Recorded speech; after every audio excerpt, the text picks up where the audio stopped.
Welcome, hearts. Welcome, eclipses. So good to be with you. Wow, it's great to see all your faces. This is one of my favorite parts of these calls is just looking at the faces of who comes, the old friends, new folks, seen for the first time. It really brings me joy to see all of you.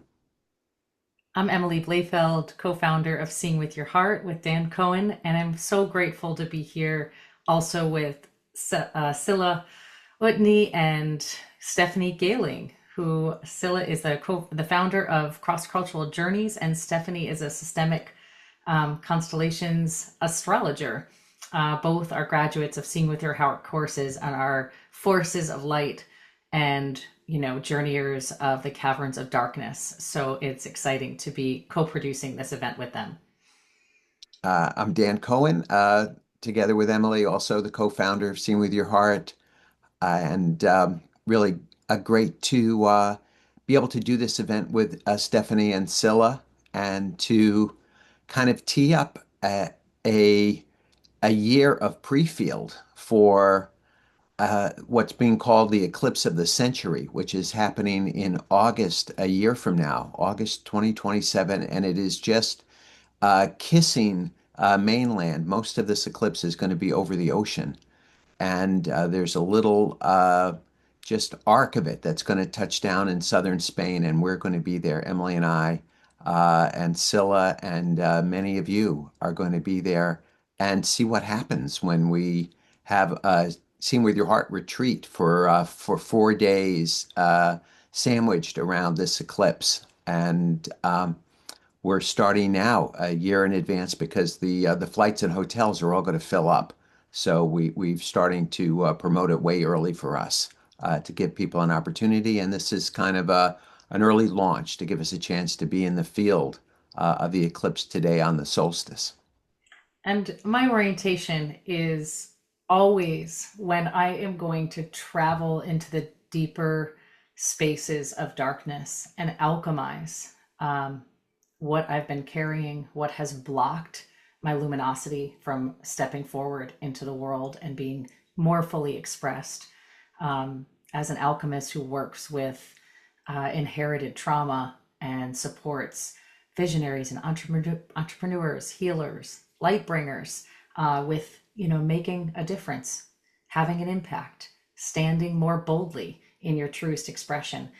My orientation is to do it when the light is the brightest, like this, to dive in and do deep healing work. We always begin by stoking one's fire, one's capacity, to really be able to hold a high vibrational energy and a high frequency as you travel into some of these inherited vortexes that live either in your body or in your community, in your family or relationship field. And so we scheduled a call where we look at when your light is eclipsed on the summer solstice at a time that it's the single longest day of the year where we're sitting in the northern hemisphere. And of course, in the southern hemisphere, you're having a completely different experience. So I'm excited to be traveling across, the world globally here on this Zoom call, but it is scheduled to explore what eclipses that light while you're standing in a space where astrology is offering us and the cosmos is offering us the most light. We'll take a moment to invite Stephanie and Scylla to introduce themselves. Stephanie, do you want to go first? There you go. Sure. I'm so thrilled to be here with all of you. Many who I know, many who I don't, but I feel like we all know each other in spirit, in circle. I'm Stephanie Galing. I'm a systemic constellation astrologer. I'm based in Seattle, Washington. I work in the field of different languages, astrology, constellation, and wellness. And I'm just really, really excited to weave with all of you today. So thank you for having me. Thanks, Stephanie. How about you, Scylla?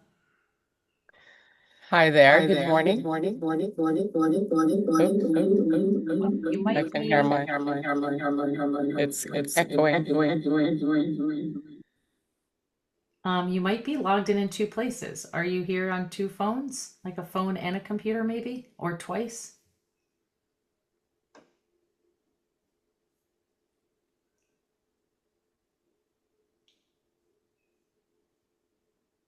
You're muted, Scylla. You do these test drives ahead of time and she sounded great just like, 10 minutes ago. I have no idea how I was logged into two places, but I was. Okay, you're Here I here. am. My name is Scylla Atney, and I'm the president and owner of Cross Cultural Journeys. We're a small travel company, and I'm also based in Washington State. I'm on Bainbridge Island for another month and a half, and then I'm moving back to my homeland of Sweden. Um, I've been running this company since 2015, and we do sort of purposeful travel all over the world, and collaborate with a lot of organizations and nonprofits and universities on educational tours. We also do a little bit of tourism, but more sort of purposeful tourism. And I'm also a family constellations facilitator. Kayla, who some of you know, who's in this group, or the current group, I should say, is a dear friend of mine, and we're actually doing a session at our house this coming week. So I don't think I'm going to go into the presentation quite yet, right? We'll wait a little bit with that. That's me. Can say more, but we'll see each other in Spain. Thanks, Scylla. Back to you, Dan, to kind of kick us off.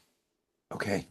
Um, Thanks, Emily. I'll just give a little bit of framing for this event. I just speak a little bit personally about eclipsing the light and coming out of the shadows into the light.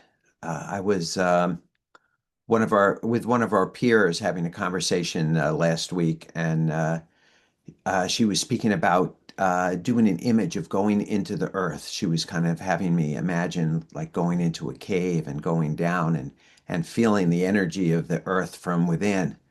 And when I had that image, I imagined myself in uh, like the Times Square station in Manhattan and these cavernous subway tunnels and subway stations that went on for blocks. And this was my childhood experience of being inside the earth, was in this massive underground network of subway tunnels and platforms and stations.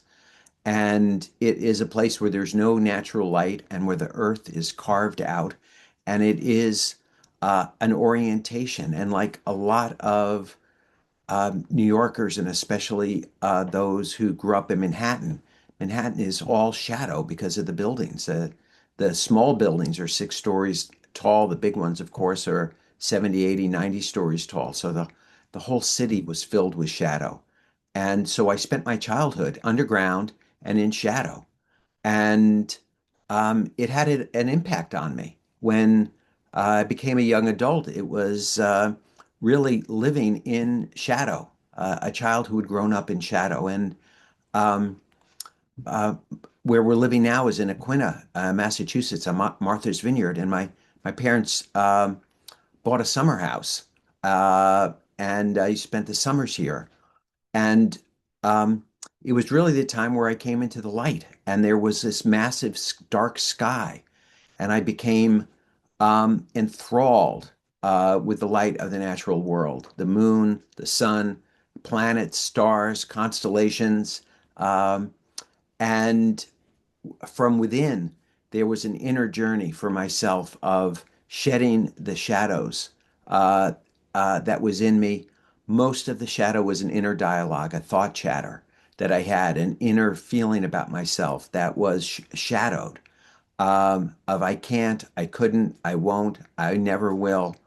Um, I'm not able to, unworthiness, guilt, shame, all of these shadow emotions and thoughts and feelings within my body, and learning how to shed them. So this has been, decades of a process. And for the last dozen years, Emily and I have learned a technology that doesn't require years of suffering and healing, but is actually a way to have an immediate experience of the shadow um, falling away from within us, literally leaving our body, and the light pouring in. And this is the work of seeing with your heart. This is what we do in one-to-one sessions, in our courses, classes, and our trainings, and in our travels. And so when we learned about the eclipse coming up in Spain next year, we love doing these retreats. We've been all over the world to every continent. Um, and that felt like that could be the best place to do a Seeing with Your Heart retreat. So we reached out to Scylla, and because she's kind of our travel person, our tour arranger, and we created this event. And it is informing us and infusing us, every day now when we uh, today on the solstice in the northern hemisphere, this long day, we are bathing in the sunlight, but always aware of the interplay of shadow and light, and really at the human scale of how those qualities mix within us and how we can own our shadow and live in our light. And I think that's my little frame. And but we have Stephanie here to talk about the celestial impact. And then Scylla will talk about our location in Spain, and then we're going to get into the field and do some constellating. So before we pass it to Stephanie, we want to invite you to spark some light. If you have a candle, if you have a match, if you have a lighter, you might have to move around a little bit. You might need some little tchotchke objects to do an object constellation on your tabletop. And if you just want to spark some light in the shimmers of your cells and not have to move from your desk, no problem. Just take a second to, get prepared. So to light the hearth, we want to invite you to, to really like access just some luminous radiance to spark the fires of stardust that are in your body. You have at least a tablespoon of the material that creates stars made in the cosmos of your body. So access some fire. And if you have a candle, let's spark the hearth of your becoming, the radiance of your being.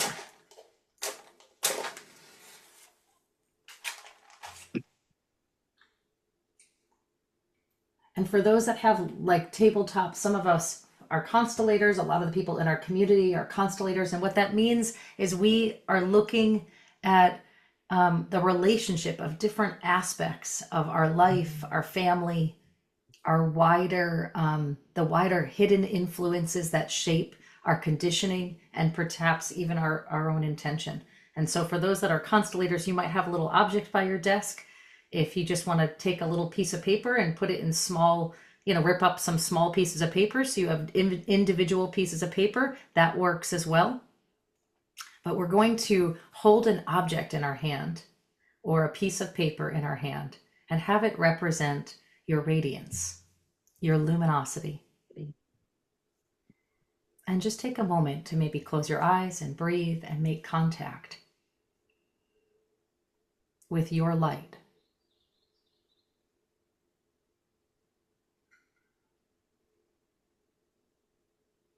And you can send the light from your heart, the light from your body, this irrepressible light that no matter how many times you've been stepped on or you felt it's gone out, you actually still woke up the next day and your brilliance found its way forward. This like little pilot light that stays. Just send the energy into that object, and you can place that on your tabletop next to you on your desk by the fire we just lit.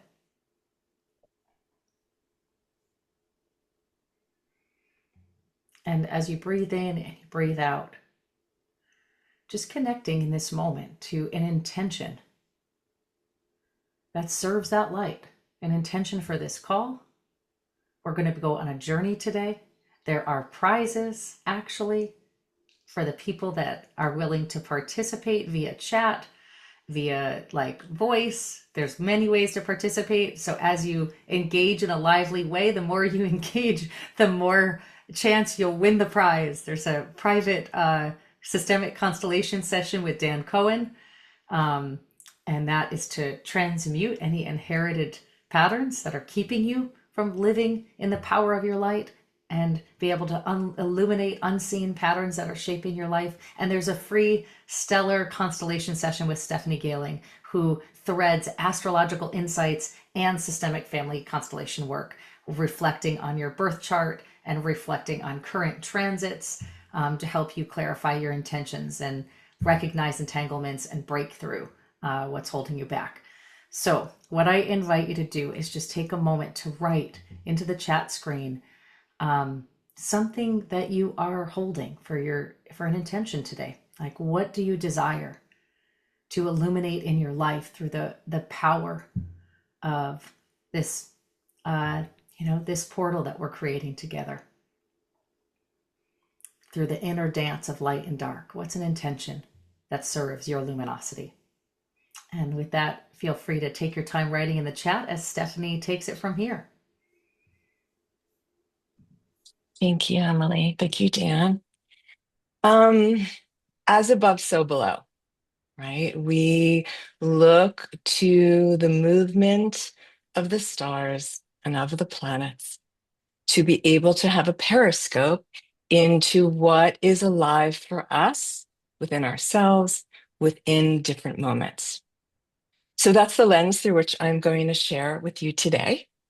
I also want to say that my hope and my intention, one of my intentions here, is to speak in a way that the language is very accessible. I won't be speaking on some high level astrological languaging, and hope that wherever you are with your own astrological knowledge, that the language that I use will be in resonance with you. Okay.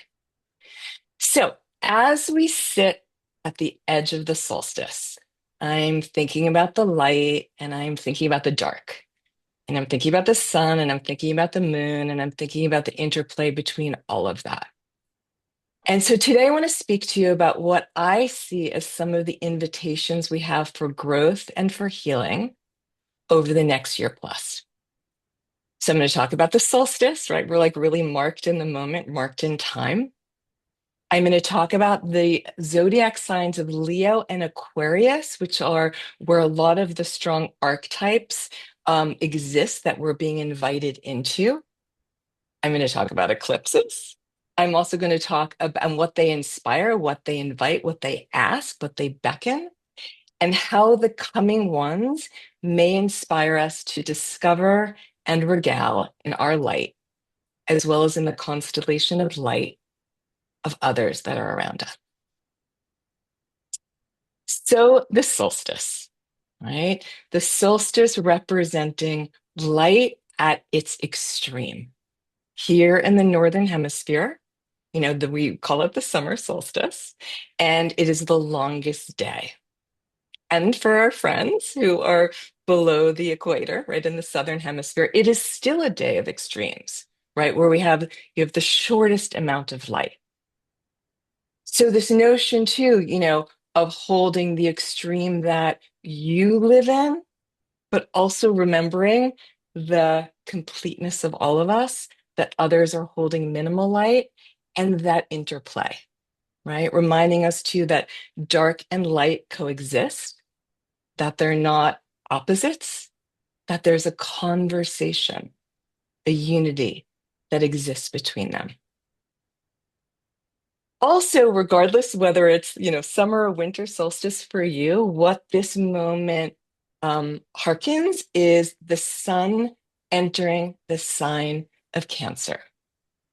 Which brings us to, it's really interesting because the sun as an archetype, the solar principle, is the father, right? Is the, it's the royalty. It's the father essence. It's that sense of that archetype entering into Cancer, the sign of the mother. So already too, we're like sitting in this interplay, as we're going to see more later when we talk about eclipses, of the father and the mother being present together. So I want to sort of seed the bed in which we're in as well, by speaking about the sign of Leo, right? Which, the eclipse next August will be in Leo, solar eclipse, as will the eclipse this coming August, which I'm going to speak to. But Leo is also really present because the planet Jupiter spends 1 year in each sign.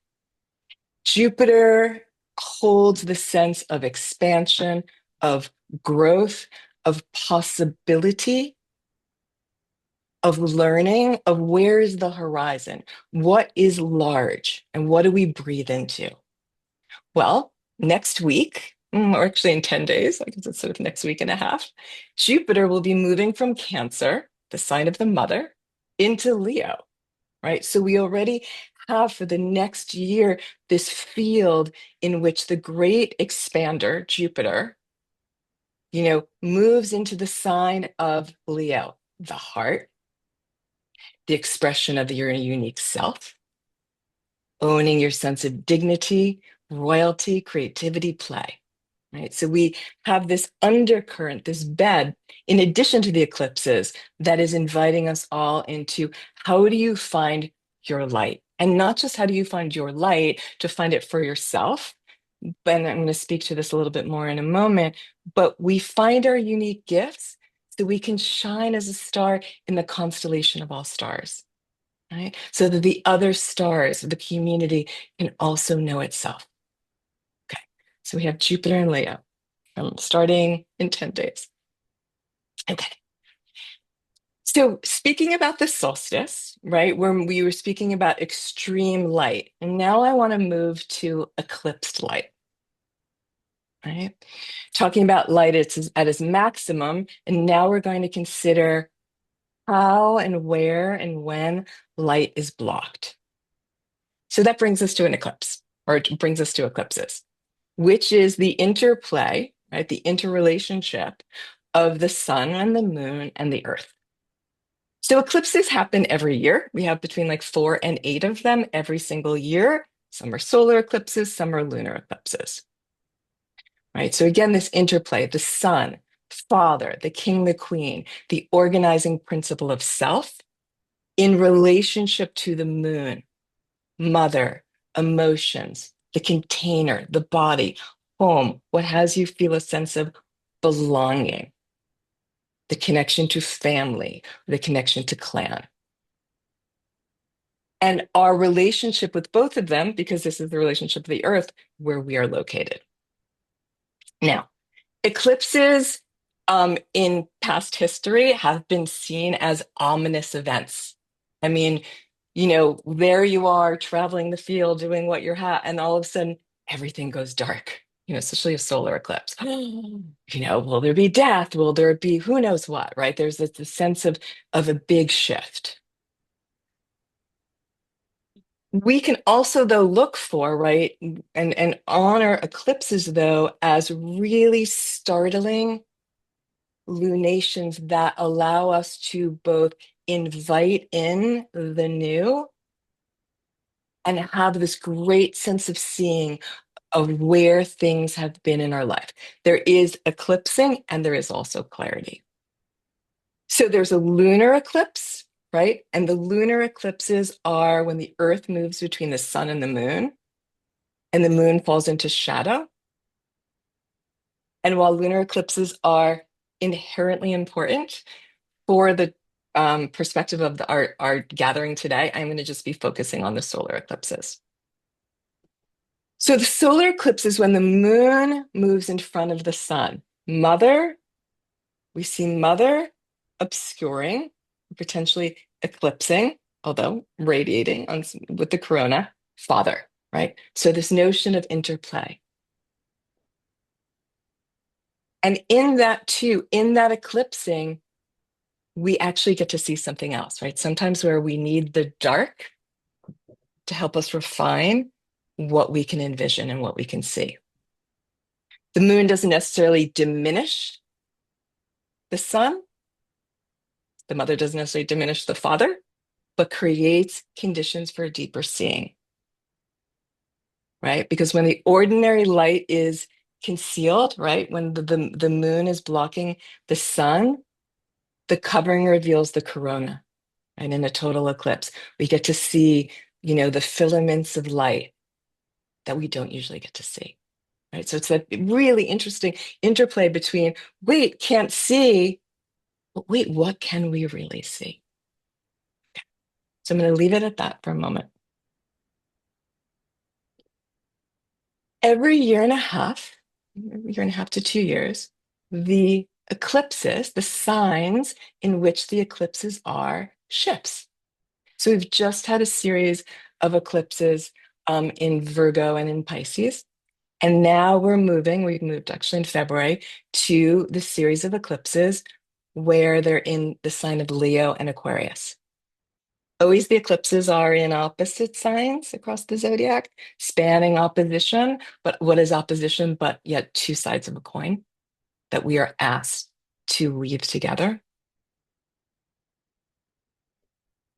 So we have again Leo, the sovereign self, the heart. I mean, I love the fact too that you're doing a retreat for the Leo eclipse, and Leo rules the heart, like seeing with your heart, right? So beautiful. Leo rules individual radiant expression. It's our inner sun, that sense of who am I and what do I want to create from myself out into the world, both as a gift, but also so that I can see myself more. Leo is the child. It's the divine child. It's the spark of play. It's fun. There's that sense of joy, that sense of speculation, that sense of freedom. Aquarius, the opposite sign, is not about the I, which Leo is about. It's about the we. It's about the us. It's about the collective, the system, literally the constellation, right? Where individual light comes together to form something greater than itself. So this 2 years of the eclipses in Leo and Aquarius is posing this question, or one of the questions it's posing is, how do I find a balance point between the I and the us, where neither subsumes the other, right? But really to be in a collective, right? To be in shared humanity, to align with those who share same visions and values, we need to be able to stand within ourselves, not from a grand ego, it's only me place, but we need a healthy sense of ego, right? So that we can actually be with ourselves and with others. We also see too, right? Then the collective needs to be sovereign. We need to own our own gifts. We need to contribute them. And we need to be able to see then too, who are our people, right? Who is our communities? And how is there more power by being clear in your own dignity as you come together with others who have that, in radiating collective luminosity for better lives and for a better world. Okay. So now I want to shift to talking about the solar eclipses. While this eclipse series is in Leo and Aquarius, there are 4 solar eclipses. I'm just going to tell you when they are, and I'm going to go slow so you can write them down if you want. And then I'm going to weave them together. So the first Leo solar eclipse is this year on August 12th. It is a total solar eclipse. Now, it is shorter. It's not the eclipse of the century, which is the one that we have next year, which is really long and really intense. We then have on February 6th of 2027, not a total solar eclipse, but an annular solar eclipse. This is where you see the ring of fire. That's in Aquarius. We then have next August, August 2nd, total solar eclipse in Leo. And finally, well, for now, finally, we have on January 26, 2028, we have a solar eclipse, an annular solar eclipse in Aquarius. So we have these chapters, if you will, right? We have these stages of becoming. So this eclipse, now, so I want to say one more thing about eclipses in general, or solar eclipses in general. The solar eclipse is a new moon, right? The sun and the moon are together in the same sign. We have new moons every month, excuse me, right? And new moons bring new beginnings, right? New chapters. What's next? What do I want to grow? What is this seed that I'm planting? Solar eclipses astrologically have that energy, but invariably within an eclipse, there's a sense that this is just not your garden variety. Every month, something new happens. Something feels like it's really being augured in that will shift your life on some level. It will redirect you. It will give you the awareness and the opening for something new that is ideally in alignment with you, right? And this is the intentioning to come forth. But the thing that's really important to remember is, well, there's several things. One is an eclipse is on a day, but from an astrological perspective, you start to feel it like weeks before and weeks after. And in a solar eclipse, it's new beginning. And you oftentimes, we can look at this two ways. One, it's a new beginning, but oftentimes we see things releasing, closing, being removed, endings before the new beginning, right? Because the way I look at it is like the field needs to be cleared of the vestiges so that in the seeds that we're planting can have all the nutrients of the firmament of the soil so that they can grow. So you might notice weeks before, and again, we're talking August 12th is the one coming up, that things start to release, things start to move through, move away. And what I would invite you to do, as well as not just like wait for that to happen, but what's complete? And especially we're talking about Leo, right? Like what's complete in terms of my artistry, or am I not claiming my artistry? What's complete in terms of looking at myself as a creative? Do I want to enter another chapter of that? Do I want the chapter of that I need to release is like my perspectives of like, who me? I can't make anything. Those people are artists, right? It's about living from your heart, right? It's about owning your dignity, owning your royalty, owning your specialness. Again, what do you need to let go of? Now, of course, there's a way to look into, and I'll say it simply, like you can look to see where Leo lives in your chart if you know your chart. Later, we'll talk about Aquarius. You can look to see that, and that will give you further information as to like, what is the new chapter that's emerging. So again, August 12th, 2026. And this is in the process of this whole 4 chapters. So you start to feel like what's starting to dim, you're starting to become aware of, what's being touched. Then on February 6th, 2027,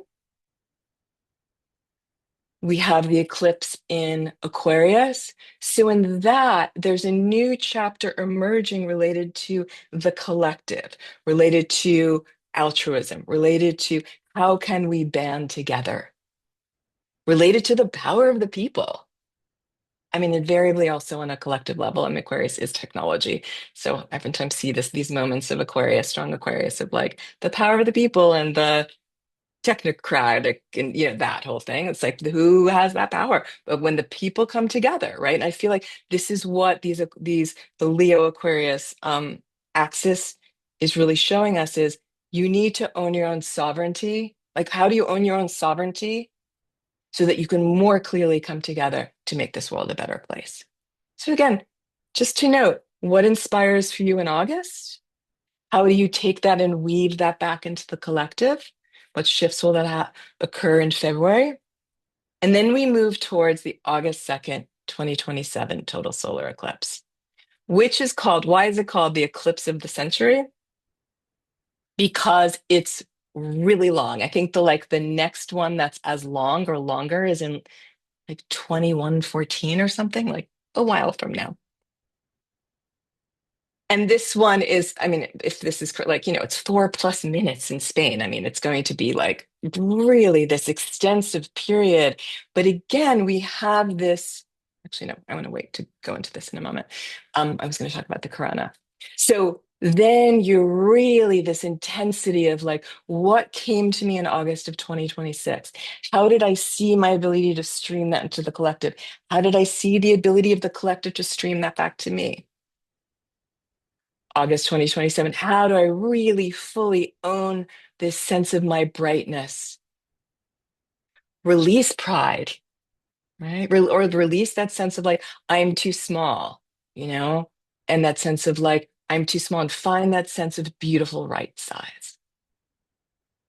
And then the series completes with the solar eclipses in January 26, 2028. So again, that final moment too of like what we've realized about, and then we can come together. Okay. So I just want to give a few moments to really focus on, because it is so intense, because we are seeding ourselves there, because it's actually the second movement of that Leo energy to that August 2nd, 2027 eclipse. And from what I understand in southern Spain, like where it's going to be in the sky and the time it's going to occur, it's like the perfect moment to like be in that, that visioning.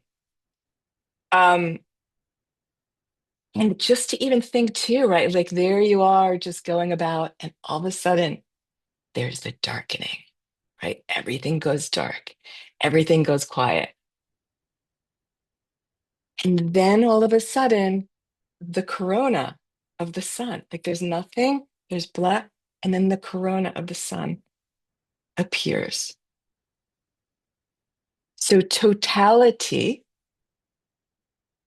reveals what ordinary light conceals. The corona is always there, but it took the moon, it took the mother to, right, to obscure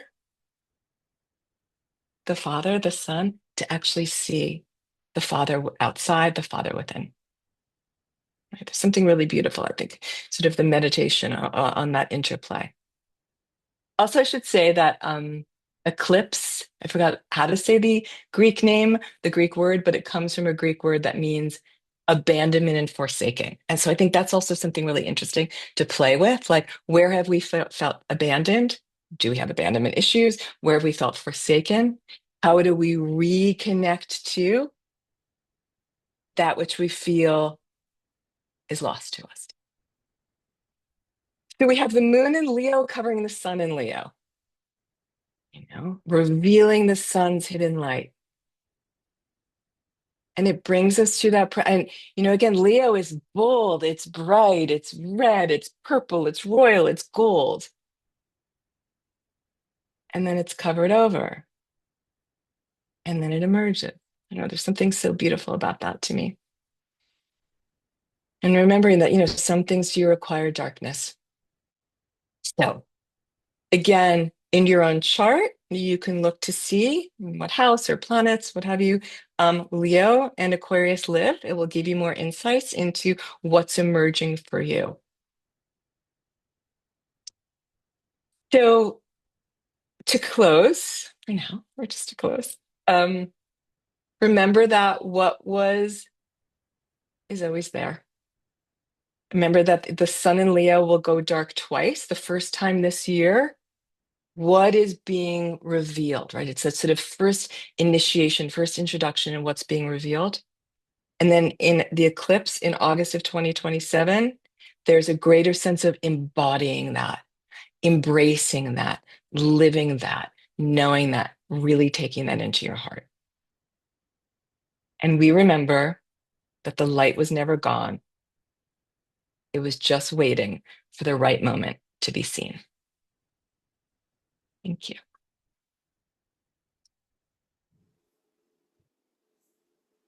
All right. Wow. That was beautiful. Wow. So lovely. Thanks, Stephanie. Thanks, Stephanie. That was profound, and I loved how you talked about the power to the people in this movement. And so, we've placed an object on our tabletop for your light, your solstice, um, and Stephanie just beautifully introduced the three eclipses that are coming up through this next year. Actually, many events that she just listed, but I would add a representative, an object or a piece of paper for your darkness, for the dark. Before Scylla speaks, Scylla is going to be speaking about the total eclipse event. And for those that are part of our Seeing with Your Heart community, you know how much community matters to us, how much we care actually about the collective potential, and there's this profound opportunity to be under this cosmic event, this cosmic portal.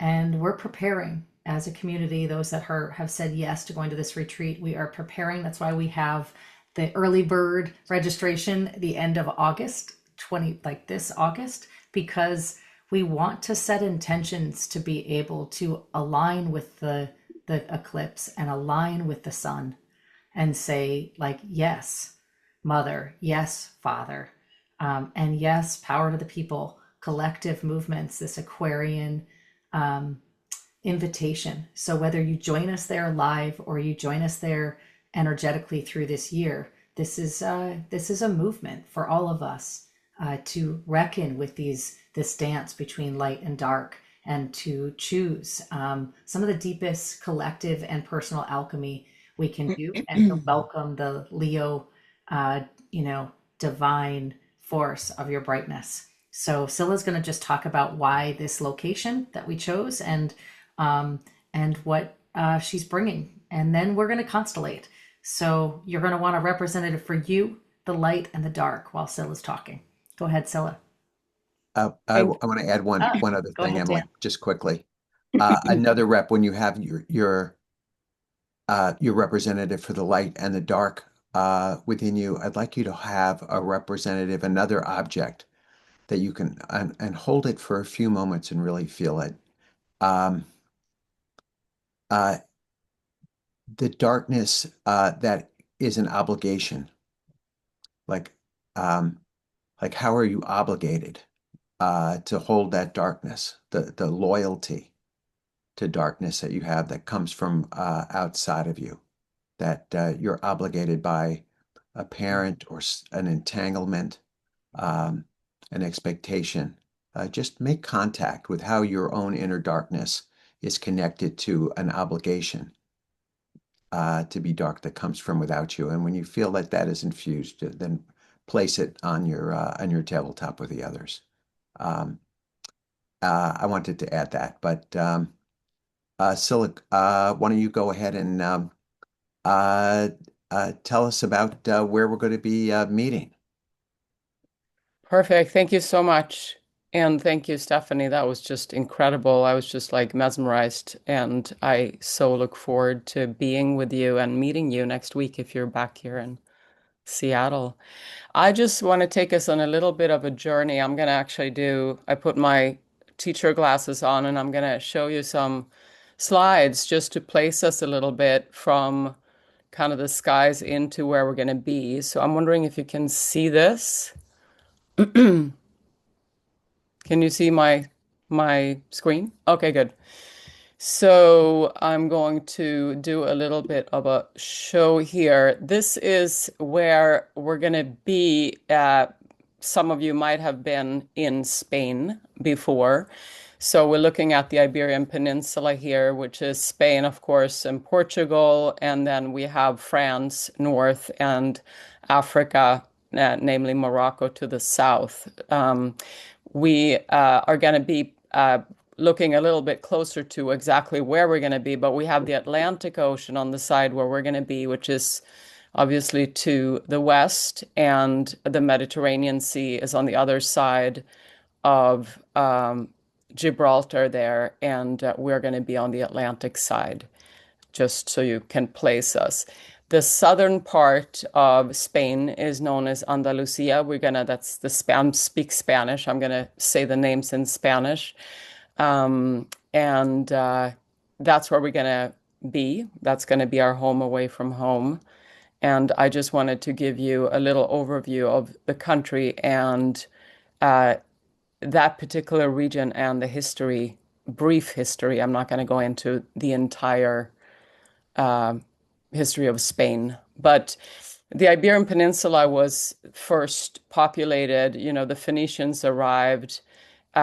This became a big trading port, especially the southern part of Spain, connecting sort of Europe and Africa and the Mediterranean. So this is where, of course, Cadiz was founded, which is one of the first big ports in Europe. And that's partly where we're going to be. We're going to be staying in a different little town about 45 minutes from there. But we're going to definitely visit Cadiz. So this is why, we placed the eclipse viewing here as well. Not just because it's the best place to view it, but it makes a lot of sense.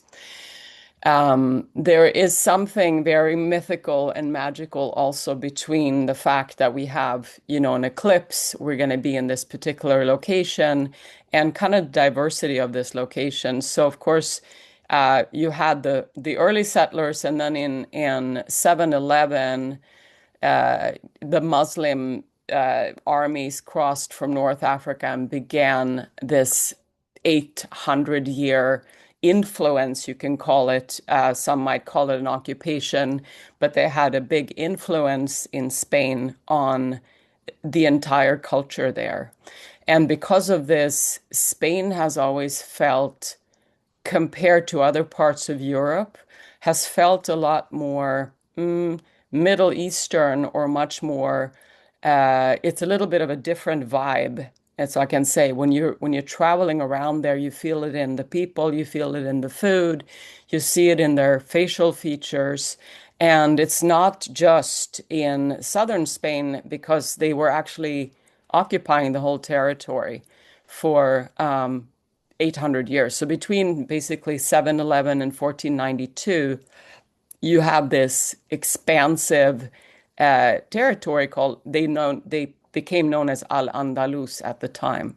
And that's then what became Andalusia in southern Spain eventually, after the Reconquista, as they call it, when they started to regain the territory from the north. Sort of the Muslim territory was sort of pushed down to the south, and that is what we today know as Andalusia. We're going to learn a lot more about this when we go there, of course, and the history and how that all happened and the atrocities that happened. And Dan can shed a lot more light on that too. And, because it's not all grandeur and splendor, it's also a lot of darkness in the history, of course.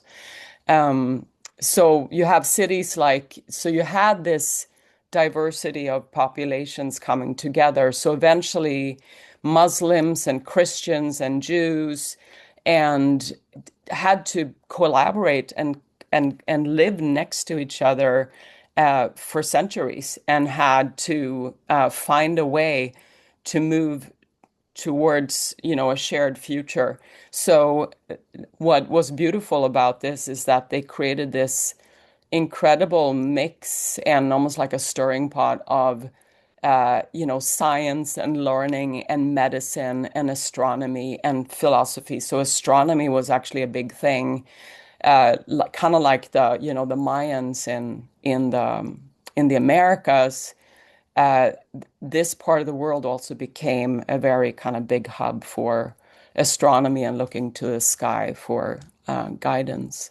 And Dan, feel free to break in here if you ever feel like you want to say something more clever than I'm saying. So it went from Al-Andalus, and Al, as you will see when we go there, it's actually something that exists in the Spanish language, and it's showing us where in the language, also in the Spanish language, this Moorish or Muslim influence. So, for example, the name for carpet is alfombra, which is literally from, and that's where, of course, all the beautiful carpets come from, is from that tradition.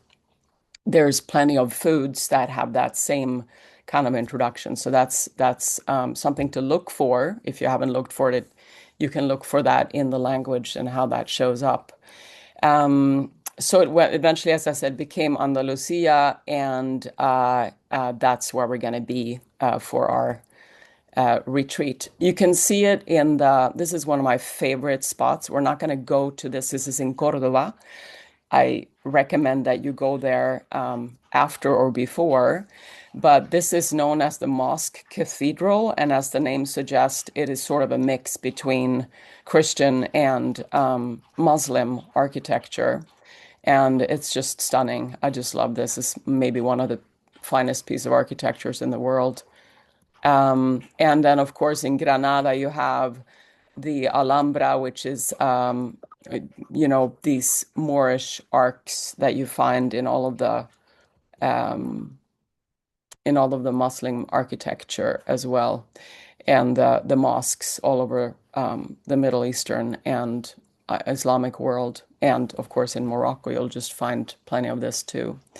So Alhambra means the red one or the red fortress. Some of you might have been there already. And again, if you haven't been there, I recommend you try to tag it on, which I'm happy to help with, by the way, too, if you want to do a little excursion. So now we're going to look at where we're going to be a little bit closer. These are kind of like postcards, aren't they?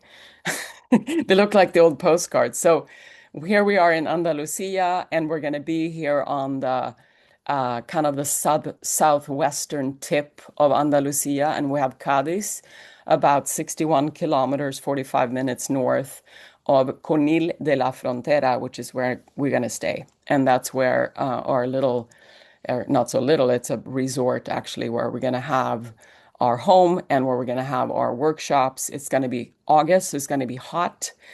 So hopefully we can find cooler spots outside, but we're also going to be, of course, having a conference room. We're going to do some of the constellation work that we will talk to you about a little bit closer to the event. You can also see, of course, if you look at these maps later, feel free to browse and look around and see where the other cities are. It's good to orient yourself. Seville is just north of where we're going to be, for example, whereas Granada and Malaga are more to the east. So Cadiz, again, this is about 45 minutes north of where we're going to stay. This is one of the oldest ports. It is the oldest port in Europe. And this is kind of a crossroads where you can really see it also from above, the architecture, how it's been a mix of different influences. So again, the people of Al-Andalus were some of the great astronomers of the medieval world, and spirituality meets science. It's something that we are familiar with from what Dan and Emily teach, of course. So here we are. It's not so strange that we're all here, is it? I love this picture. This is another picture of Cadiz at sunset. And Conil de la Frontera, again, a little bit further south, and frontera in Spanish is frontiers, and this is the kind of refers to that frontier between the Christian and Muslim kingdoms during the Reconquista. That was, it was not like one war. It was a series of conflicts over many, many, many decades and centuries. So eventually, we will learn more about the Reconquista when we go there too. So a little closer, and then I'm going to be done here pretty soon. Now we're getting to Cadiz. As you can see there to the left is on an island, very cool city. One of the coolest cities I've ever been to. I actually went to Cadiz on my honeymoon in 1999 with my ex-husband. one of the cities we visited, and that was like amazing. So I look forward to going back there. Scylla, And could yep. I interrupt for just one sec? I just want to invite everybody as Scylla is introducing this to add an object for the land. The place she's introducing place and these astral this we're the land is being introduced to us. We have the light, we have the darkness, we have you, and we have the earth arriving. And for those that are thinking about joining us in Spain, you're getting kind of an orientation to why this location. But for those who are here joining us to really look at your light and your darkness, feel for yourself the what eclipsed your collective. If you had if maybe there's an object for you have you, and why don't we add an object for your collective? That's the collective of ancestors. It's the collective of community, the collective of people, power to the people. Who are the people on your land? So we know that there's a dark history and a beautiful indigenous history as well that we asked Scylla to support us because this is what she's so passionate about, is actually helping people remember the history and constellate with the history. But you have your own collective, you have your own relationship to land and what eclipsed this field. And so, as she's continuing to introduce this kind of the relevance here, let yourself even feel a wider view of your own, your own tribe, your own community, your own history, the wars, the traumas, the collective fields of eclipsing. Back to you, Syl. I just wanted to kind of help their tabletop go with you a little bit. That's perfect. Thank you. Yeah, so we see here Cadiz, and then to the right is Conil de la Frontera, and you can see their little road map. We're south of there, and there we are on the beach watching the solar eclipse. We are these are some of the most spectacular beaches in Spain too. If you've been to Spain, there are many different types of beaches. These are vast, actually a lot of wild beaches there too. So we're going to try to find, we don't know quite yet exactly where we'll be. It depends on how crowded it will be. We're going to decide that closer to the event. We do have an in-country sort of like a Andy, actually. She couldn't be here today, sadly, but she will be with us there. She is our in-country kind of operator and who will help us locate the best little cala, as they call them over there, where we can watch, hopefully a little bit secluded from the masses, the eclipse. There you see the Ilion Calas de Conil, which is our resort. And I say resort because that's what it is. So you're going to have not only this amazing experience with us, but you're also going to have a really nice place to stay. And it has everything that you think a resort will have. It has a couple of pools. We're right on the beach. And that's where our conference center is too. So there will be no shortage of having a little bit of rest and relaxation too in the midst of all of this. And I'm happy to answer questions about that separately. Just showing you some more pictures here. This is one of these whitewashed streets. You can see here the beaches are vast and gorgeous, and they just go on for miles and miles. So I just wanted to kind of end with this couple of quotes here, is that Andalusia teaches us that identity is rarely simple. The culture we experience here was shaped by Phoenicians, Romans, Muslim, Jews, Christians, Africans, and indigenous peoples of the Americas. It reminds us that some of humanity's greatest creativity emerges not when cultures remain separate, but when they meet. A solar eclipse is one of the few experiences that unites all humans, no matter our language, religion, or nationality. We all stand beneath the same sky.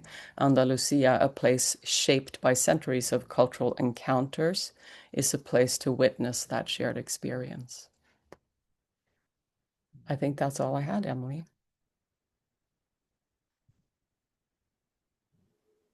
Awesome. Thank you. Thank you. Well, thanks, Scylla. It's exciting, gives us something to look forward to, and our these retreats are always really just so magnificent because we bring a group of global strangers together. Lots of people that are a mix of people that are new to our work, graduates, and in the course of a few days, we create something both deeply connected to the earth and life, and also deeply connected to the cosmic ancestors and spirit. And we come out of it, really, really connected and transformed. I think, as Stephanie said, that if we're going to change the world, it begins with coming fully alive within ourselves. That's if we're going to be instruments for change on the collective level, we have to come into balance with all the forces within us, and be fully in our human experience.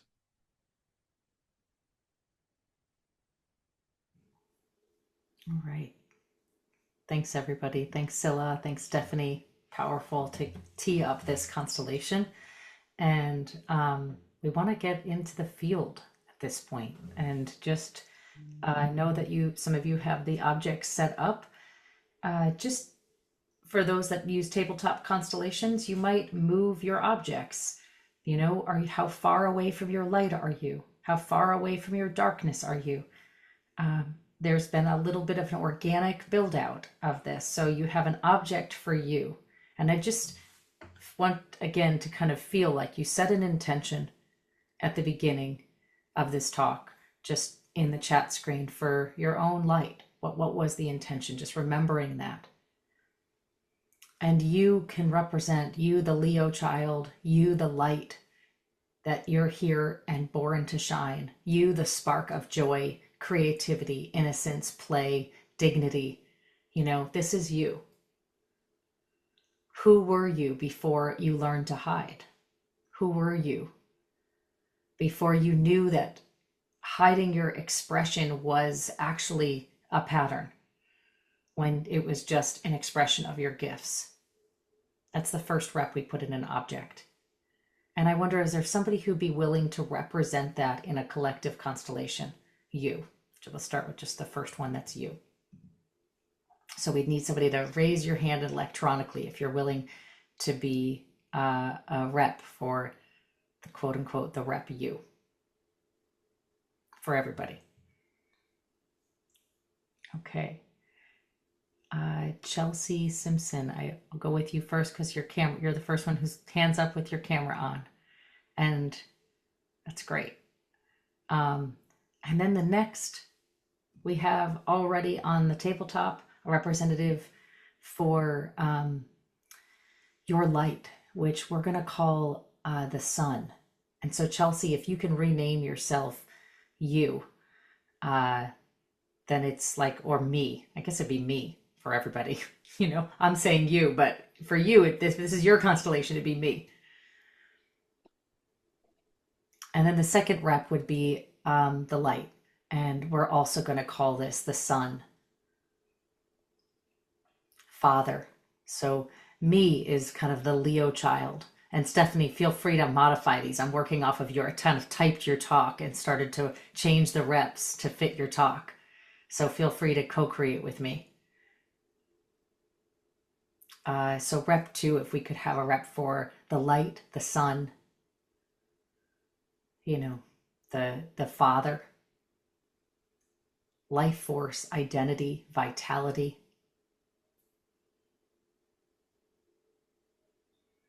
What's seeking expression, what wants to shine, what's what's here. And Kathy, do you want to be that? And you just rename yourself the sun, the light, the father. How's this, Dan? You're doing great, Emily. I love this. All right, you want to go to the next one? I think you keep going. Keep It's going. because I'm, Okay, I'll just build out what we've already set up, and then yeah. we'll kind of take it from there, kind of Hmm. organically co-creating. Hmm. So the next is we set up the darkness. Um, and might not think about the moon as the darkness, but in this phase of eclipse, we're working with the moon, the mother. What eclipses your light? Memory, emotion, ancestral inheritance, the body. What's asking to be felt? As Stephanie talked about it, what wisdom emerges when the light is softened? What lives beneath the consciousness? It's like a flash of moment for something that's sort of hidden to be more revealed. So we need a representative for the darkness, the moon, kind of the eclipse of your light, the mother.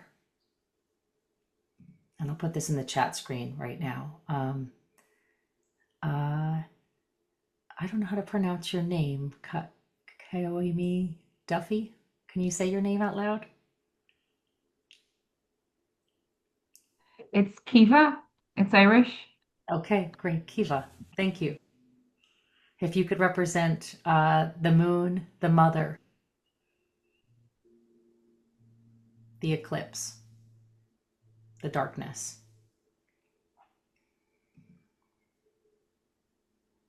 Okay, I think Dan, you really talked about that unconscious loyalty, that Hmm. that block. Right. Um, so as just with these ones that are set up, when you have yourself and the light and the eclipse, and in that darkness, uh, of some of the intentions that were brought in, they're connected to a person. So many of them, we hold them in ourselves. We identify them. Take grief. So grief is something that we feel personally. We feel I'm holding grief. It's a sadness. It's a heaviness, a kind of a caving out within us that we experience as grief. And there's someone else involved. There is a loss. There is the powerful pain of separation that is always part of grief. There's another. Unfulfilled financial goals are is a secondary feeling. It's our unfulfilled financial goals, but it's connected with others in the family who share, and so there is a connection of loyalty. Trauma in the land. Well, who's buried in the land? Whose bones, whose blood have been soaked into that land that we're connected to? Solitude is who left, who is not there. That amplifies our own feeling of solitude. Um, Often in our original light, if we're in the light, with the flowers, the trees, the bees, the salamanders, we can be all by ourselves, and a whole afternoon can go by and we won't feel a moment of solitude. We'll be in joy the entire time. But the solitude represents who is not there.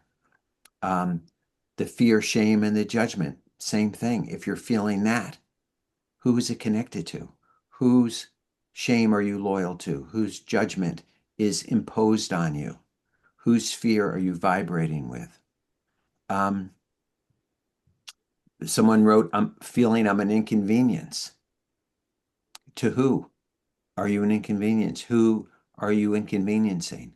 And what child before you was an inconvenience? So many children come into the world unexpectedly, inappropriately, et cetera, et cetera. So feel that connection. Um, the family shadows of darkness, someone wrote. So who is in those shadows? So often what eclipses our light as we experience it personally, it exists in the collective. And so just with these 3 reps, just make it about yourself in as meaningful a way as you can. I'm just kind of tossing out illustrations that I pulled from the chat, but we're going to continue to build out the reps. But here's the opportunity to make it your constellation. As we're building these reps, you can look at these reps and really see that this is your constellation that we're setting up. Okay, Emily, back to you. So that is you're speaking to um, Representative 4, Dan, is that right? I mean, this is in some ways it's all in the mother, but we could Okay, I add just a wanted to rep. make sure. I think they have one that's representing what like actually is your loyalty. So I would invite everyone to just pick up that object that was, if you didn't already have it, just hold it in your hand and just feel like what you would name that. So, there was a point where I had a joy squasher. I called myself poly perfectionist at another time. So just what is your pattern? Yeah, that Often would be 4. that would be Hmm. 4. So Hmm. often it's not 4 on our list here, but it's an extra. So I'm just adding it in. So representative 4 would be, often the most common veil over the heart is grief. It's sometimes fear and shame and judgment. It's these internalized patterns and voices that teach us it's unsafe to shine in some way, but it's unique to you. So I'm going to invite the next rep to be that, and we'll call it, what keeps you small. What it's like your actual inherited pattern. Um, it could be the family shadow. Maybe we call it that, the family shadow, the unresolved ancestral burden that you're carrying for somebody and you just can't shake it. It's the darkness that belongs to your family system, this loyalty that you belong to that more than you belong to your light on some level. Um, and so I'm going to just put it in as call it the family shadow. I think that's the easiest. And we already have this in here as like the thing you're loyal to, that sort of thing. And this would be rep 4. And Allison and Mel, can you represent that? It's both two or one of us. Uh, Whichever, I don't know who raised their hand. Mel did? Yep. Okay, Mel, you're in for the representative for the family shadow.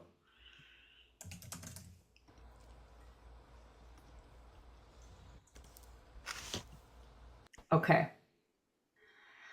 I believe I also asked you to put an object on your tabletop to represent the collective that your collective stands on a body of land. It stands in a place in the world. It's like here in Earth. And you know I love the Aquarius movement in our collective right now. So I just love kind of the idea of the power to the people. So that would be the next object. We need a representative for the collective. And I'm putting in here a little bit of a narration on it. Again, these are my notes from Stephanie's talk. So hopefully I'm not confusing anybody. Representative 5. Okay. It's, we are in an eclipse of the century. Flights, hotels, all of that will probably be sold out by October. I mean, this is why we have our early bird in this August. It's like people are gathering all over the world for this moment in time. And this solstice, in the light of the solstice, we can begin to prepare for our collective movement or over the journey of the next year. And my hope is as a community, we can prepare. We can prepare our personal collectives to come together in community, in humanity, in belonging, in calling together these larger systems, in asking, how can I contribute to the whole? So we're going to call it the collective field, maybe, the Aquarius field. And Kyla, can you be that? Kayla. Great. Thank you. We are seeing in real time right in front of us how um, force and violence, which has been the dominant. It's been the dominant ruling power for thousands of years. That ultimately peace and love, while peace and love and um, the kind of light movement, while it is always reasserting itself, um, generation after generation, it gets mowed down again. This is part of the history of southern Spain. There's a long history of war and battle that has gone on there. And up until the fascist era, the war, um, but it has shifted in Spain as it has in so many places in the world. There's less war happening than there has ever been for the last 5,000 years. There's less famine occurring, even though there are pockets of famine and hunger. It's nothing like it was. Um, and war, we are seeing in real time before our eyes that it's just shooting oneself in the foot, uh, that there's not a victory that comes from war. There's only destruction, and the destruction is of self. And so, this collective in number 5, there is an opening here for individuals establishing their sovereignty, their connection to earth and their bodies and their minds and their ancestors and their spirit, to be able to become whole, and then to be able to come collective, and to be able to create at a collective level something that is evolutionary, that hasn't existed before. And this community is here for it. If you're on the Zoom call right now or watching the recording, you are here for it. So this collective is the collective of some shift in the paradigm that is not armies marching over and conquering lands. It's a collective that is asserting what is possible in the heart. When the heart is free, what does a collective look like? And this is where we are moving. I'm noticing the chat that Margaret wrote, assassinations, and the myth that when you shine your brightest and are most loved, you will die suddenly. And I just want to bring in, I think, what you spoke of, Stephanie, the death that occurs alongside this field. So perhaps you can help me name it, this representative. But Linda, if you could represent as, there's an emergence, there's also a release, as there's a letting go and a death, as there's the turn from light to dark, what dies, what grows. My next, rep was very much about the sovereignty, that we come into. And, sovereignty is sage wisdom. It's this transition energy of movement into a new stage. So Stephanie, how would you name the next rep? To me, like surrender, right? It's like release or surrender, which is also sort of death, which is that, that piece. Okay. Can you be that, Linda? All right. I think that's a place, and I would say keep your hand up, Jessica, because we're coming next. I know we can have 9. Dan, do you want maternal lineage and paternal lineage in here? It's your call, Emily. We have mom and dad, so We already have, I think, we have the sun and the moon already, so we have father and mother already represented. So I think I want to see what I've got so far, and then we'll see if we want to add more. Kit, maybe you could help me spotlight people. Did we put in a rep for the land? No, that's it. There we go. We need a rep. Jessica, can you represent the land? I think you were up there next.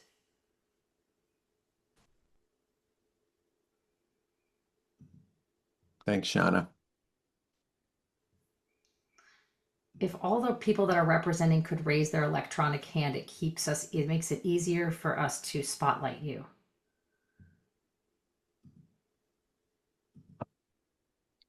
Chelsea, you're representing the person, correct? Okay.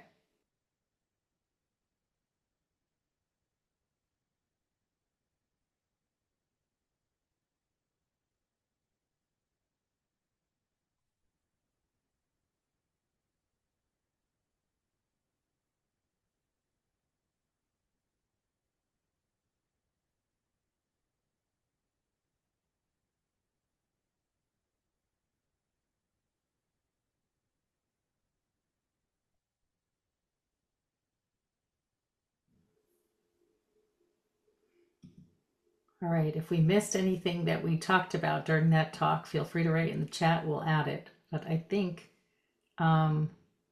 so far that's everybody. So I would say let's bring in, where's the land? We got the land, okay. I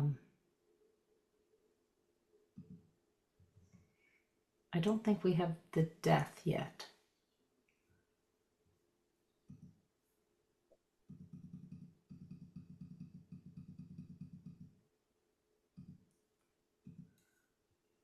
Okay. Linda, you still with us? Yeah? Okay.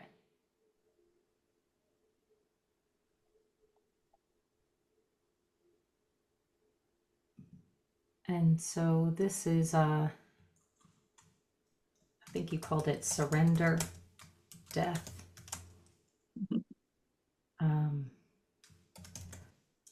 What dies?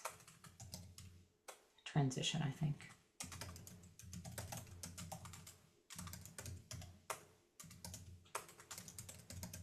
Okay.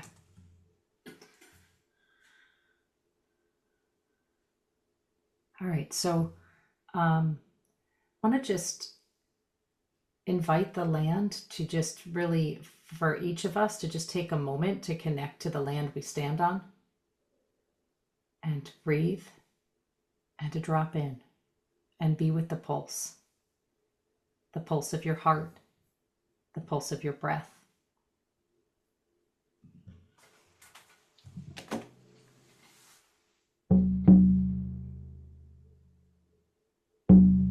And pick up the object, an object to represent your intention for this constellation. And perhaps for this journey through eclipses.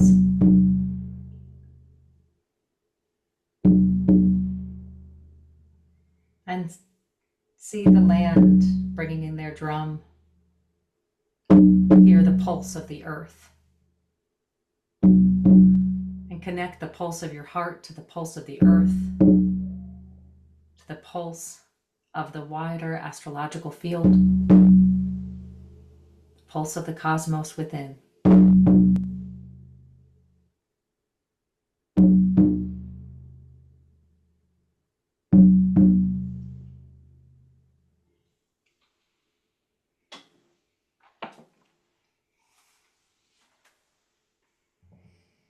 And can you, somebody be the intention? Can raise your hand to represent the intention. One more. Okay. I'm gonna go with the one with their camera on because I can't spotlight if your camera's not on. Alex, if you could represent the intention. The intention for this process. And we like to work with one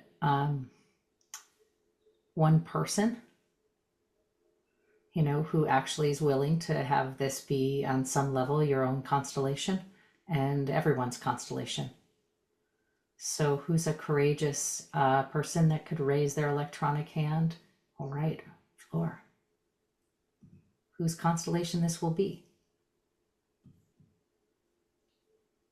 And so we'll just take a moment for you to be here. And perhaps you can share just your name, where you're calling in from, and what your intention is for this process.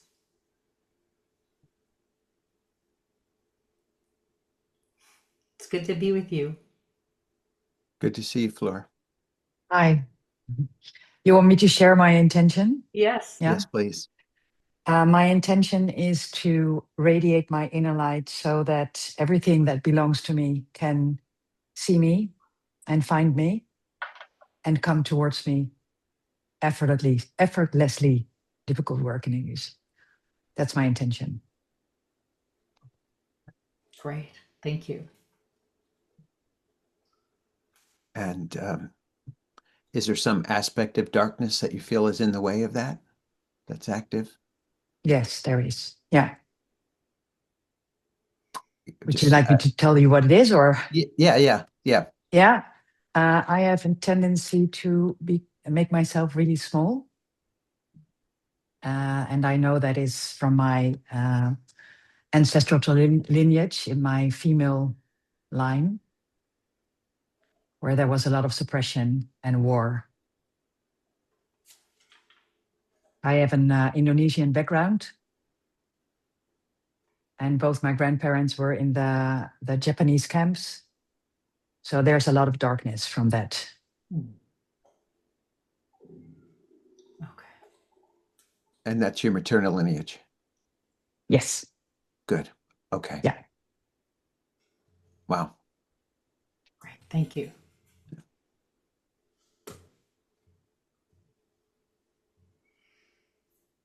Okay, no problem, Dan. We can do this in 20 minutes. Oh, I was just thinking you're a genius, Emily. I'm so Oh, good. I'm Okay. so impressed at how you set this up. Okay, fantastic. I'm glad you're feeling the glow of light. So for everybody, see how Flora just brought forward like an energetic that was her constellation, and it's going to potentize this process.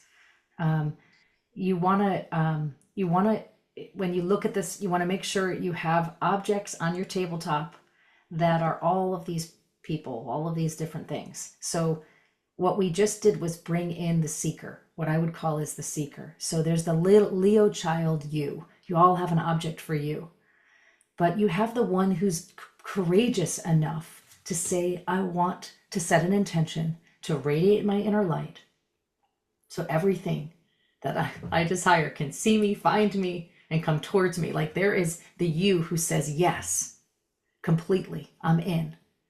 And I am going to unify with the cosmic forces of the infinite and set myself as a collective pattern breaker, change maker, legacy lifter. Like this is what Flora is representing, and you all have one. So put an object there that represents, like, put your name on it.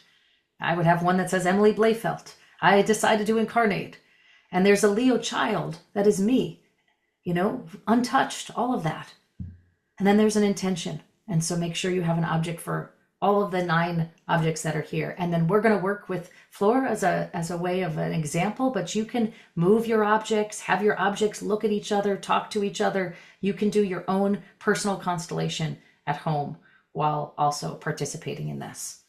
And if I would probably add an object for the Japanese, here, because they're here. It's just, or I might add objects for the grandparents because they're here. Like things are going to spark, and you might bring them into your constellation and add them, but we're going to work. Okay. So we like to typically tune in to an intention as a way of beginning. And so we're going to take a moment to just open our hearts to your heart and be with you in your intention. And so everyone else, you can do that. You can stay with us here and do this later with the recording on your own, or you can tune into your own heart and your own intention. Okay.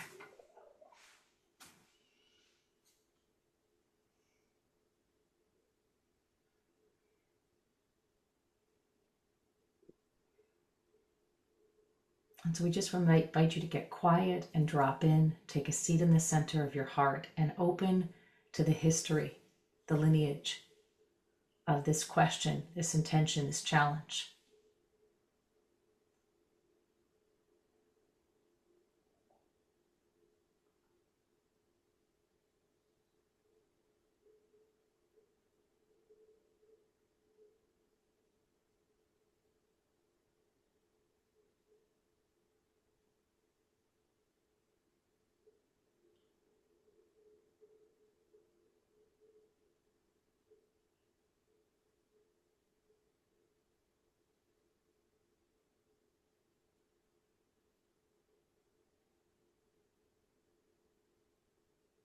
And then we can come back.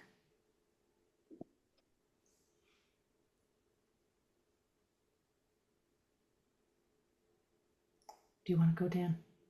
Mm-hmm. Um, Mel, is Allison there? Allison, could you come and sit next to Mel there? So because we can't spotlight anybody else. I'm wondering, Allison, if you could represent Shell Oil, the Shell Oil Company. Um, oh, you got the Shell. Uh, and I I bring that in because I want you have a Shell too, Fleur. Beautiful. I bring that in because as we're looking at the collective, we're looking at Fleur wanting to shine her light. Um, and to be able to like take her full size um, as a woman, as an individual at the human size. She wants to be in her fullness. But if we're looking at how it connects to the collective, um, I come to Shell Oil because it is a collective connection between the Netherlands and Indonesia, and it is also um, the reason the war ended is that the world is running out of fuel. It's running out of fuel oil, and they had to actually without a political solution, they had to open the seaways because the entire world is running out of fuel oil. And so Shell Oil is everywhere in the world. It's a global corporation that is both connected to um, European colonialism, but it is also fueling our jet planes, driving our cars, heating our homes, cooling them. It's everywhere. And so there's a connection floor between um, at the individual level of what you're trying to accomplish, but we also have to look at how we're going to accomplish it at the global level, at the collective level. Yeah, Is how is totally. Shell Oil going to keep us alive, um, not just as a profit center, but participate with everything that you desire, that Shell Oil becomes that. I don't know that's your intention, but they need to be connected somehow. So I want Yeah. to bring Shell Oil in. Um, okay. That's what I had in my tune in, Emily. Okay.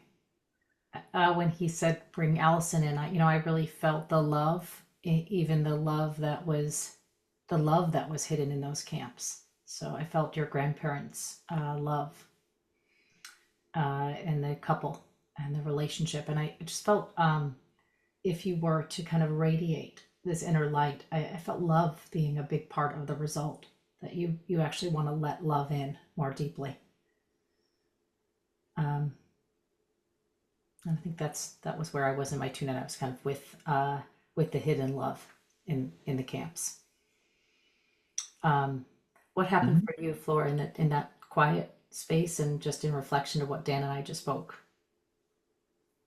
Well, what came to mind really, really strongly is the contradiction between the oppressor and the liberator, um, which I guess Shell stands for as well, because they were in the Japanese camps, but at the end of the war, every camp commander got the order to kill everybody inside.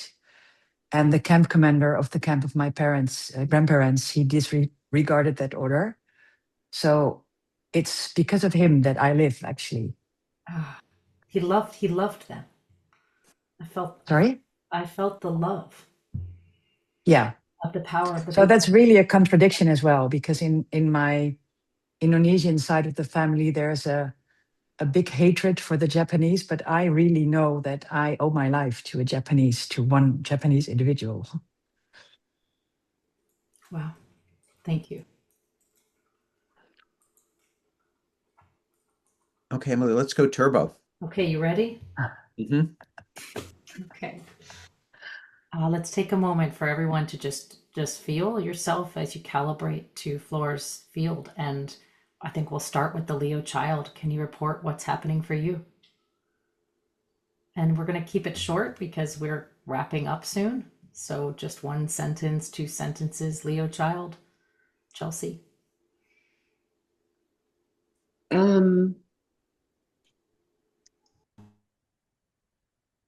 Tired and ready to play.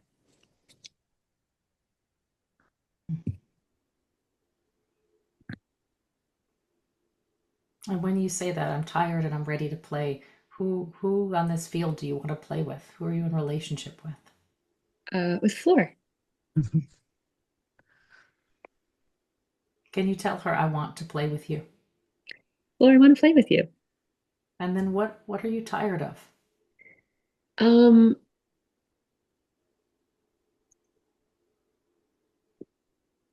Just I don't know if it's more specific. There's a physical weight on shoulders, jaw, just a lot of just like hard to sit upright, tired. And then see if you can look on the screen. Whose weight are you carrying? Like when you feel the weight, if you were to say, I'm carrying weight on my shoulders, who would you look at? Right away, I was drawn to the land. It's like the land. Yeah, just look at the land. Mm-hmm. Can you tell the land, I feel you in my body? I feel you in my body. And it's heavy. And it's heavy. Great, thank you. Dan, you want to ask for the next report? We'll kind of go back and forth.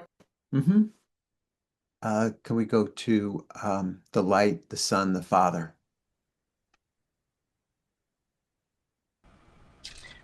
Yes, thank you.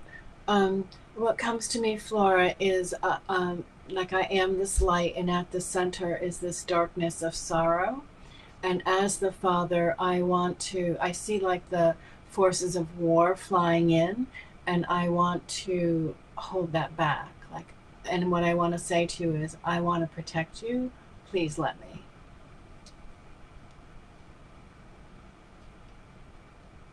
So everyone just feel that here, and if you're in the northern hemisphere and the sun at its highest point, and its message is even in the darkness that you might feel within, that the sun is here to wants to protect you.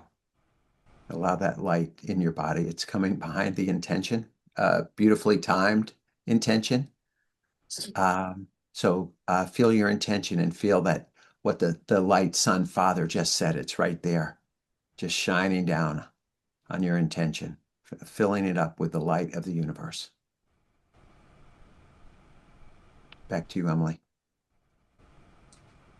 The moon, the mother, the eclipse, the darkness. Can you share what's happening for you? I feel really such sadness, and I feel really, really exhausted.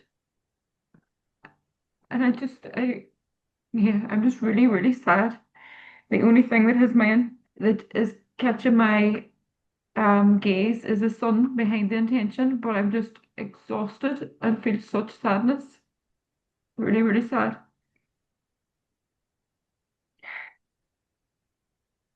So just feel your mother's lament for all of you.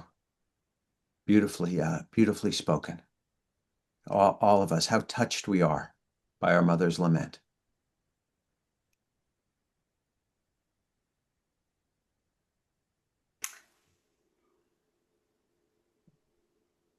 And feel the moon move in front of the sun.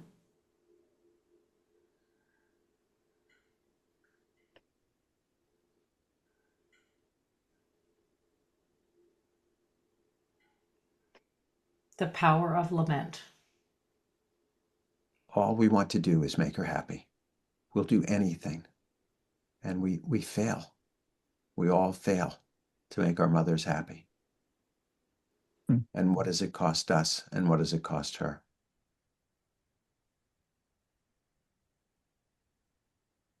Leo child, can you look at the moon? And just tell her, I want to play.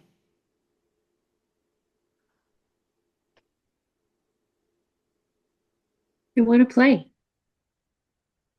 And I keep failing at engaging you in that. Mm. I keep failing in engaging you in that. Mm.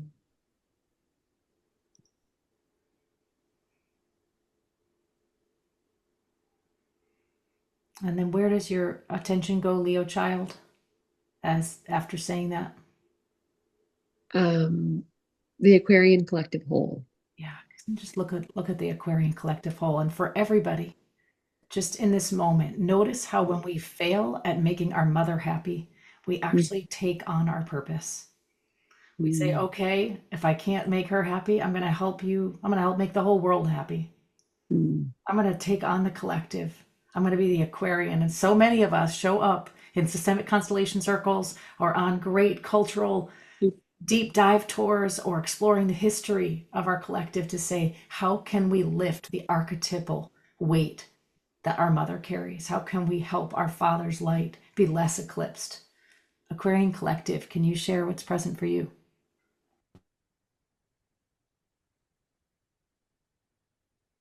I have to unmute. Yeah. Hi.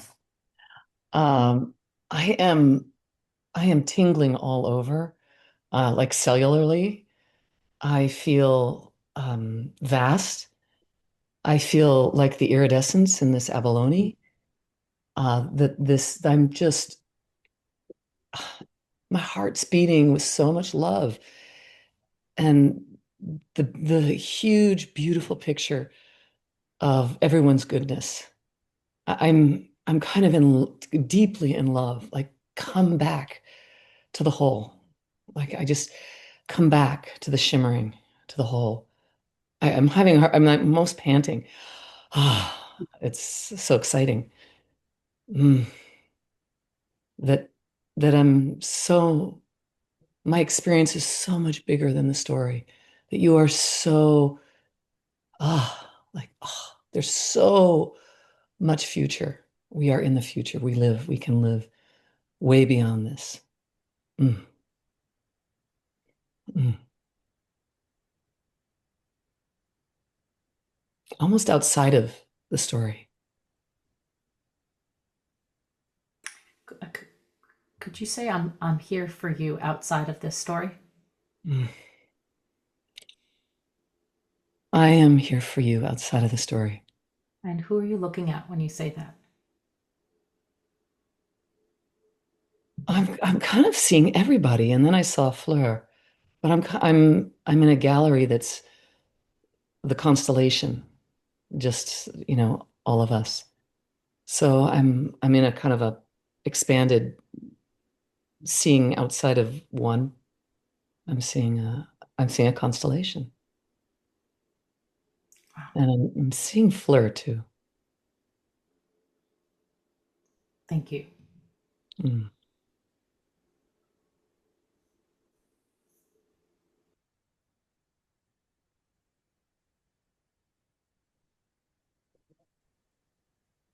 And who do we have next? The land, can you share?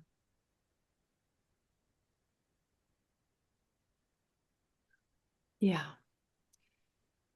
It feels like there's a profound transformation taking place. When Fleur first came on, there was this intense, actually stabbing in the ribs, and I could actually wrote. I could feel the overlay. I could feel the distortion of our overlay of the story, actually, of Eden, of the fall from Eden on the land. And the grief of that we carry in our bodies. And I really felt that as the mother was speaking. And the demonization of the plants and the animals and the truth and of being in alignment with the truth. This energy of any concept of any one being less than. there was some anger towards the father that's easing. It felt a lot easier when we talked about the moon moving in front of the sun. And when somebody, Leo child, said I wanted to play, the veil started to lift off of me, off of the earth. And there was this remembrance of the light upon light, and right then the light started coming streaming in, and the Aquarian Collective was speaking about that, like that's what I felt as she was speaking. So there's more aliveness, and it's not solid. I don't feel solid the same way. I feel like vibrational. I feel present. I'm really looking at Fleur like I want you to know that I'm alive here creating with you.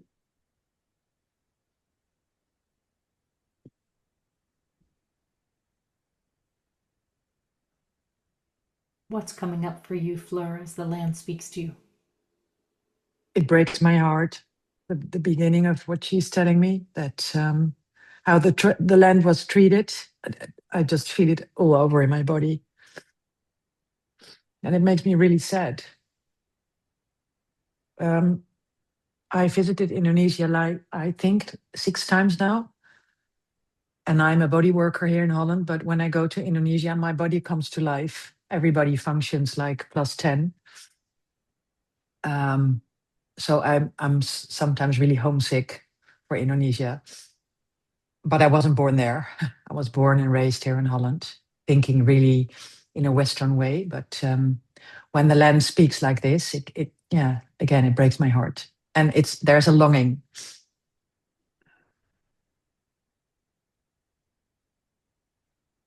Land, when you hear your child feel you and feel that your words break your heart, what moves in you, and what do you say back to her? It's like I need to pull the screen down so she can see the heart being held, like here, like how it's held, and it's whole, and it's held by the body, by the land. Fleur. Give your heart to the land, Fleur. Your broken heart, give it to the land, and it'll be whole and held. Yeah, it becomes a lot softer when you say this. Thank you. And all of you with your broken hearts, put your heart there with the land and let it be held and made whole.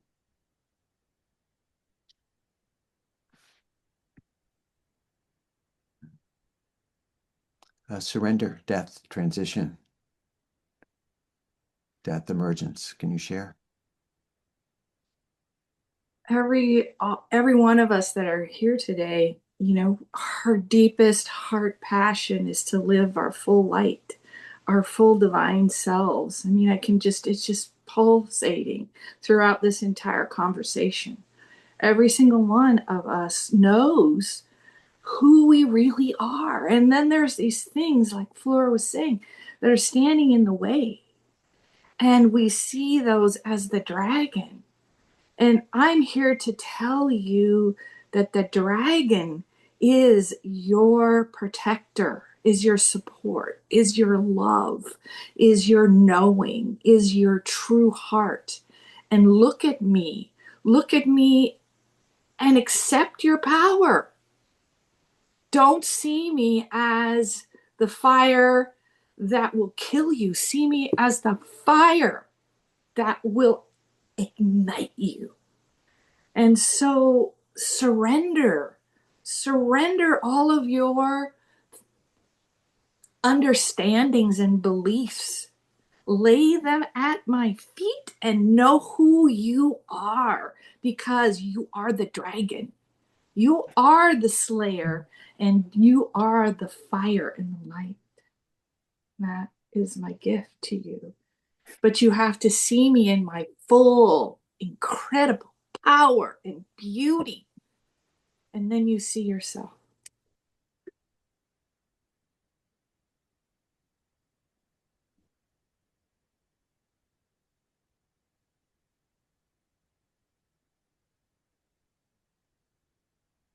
That's so beautiful. Thank you.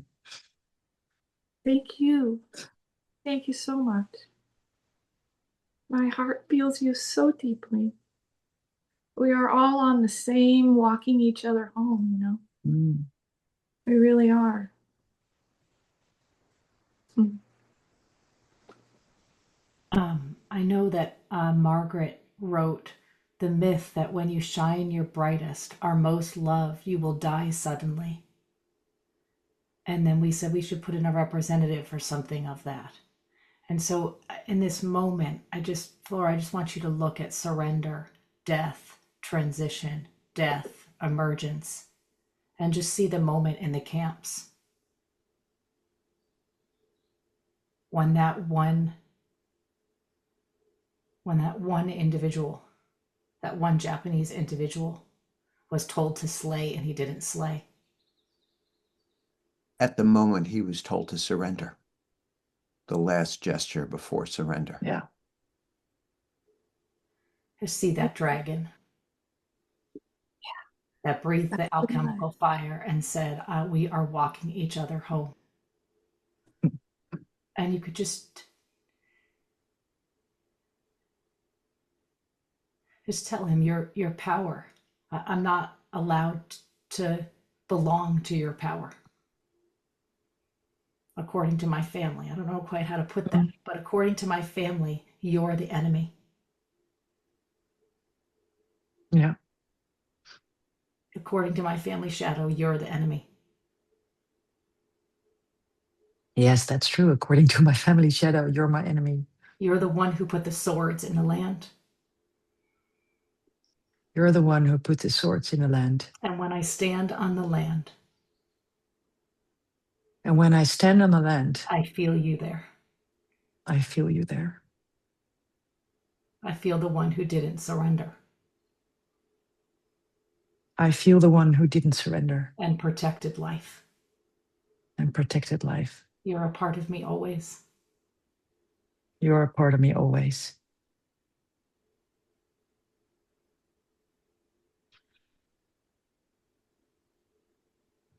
And I'm going to come out of hiding in the camps.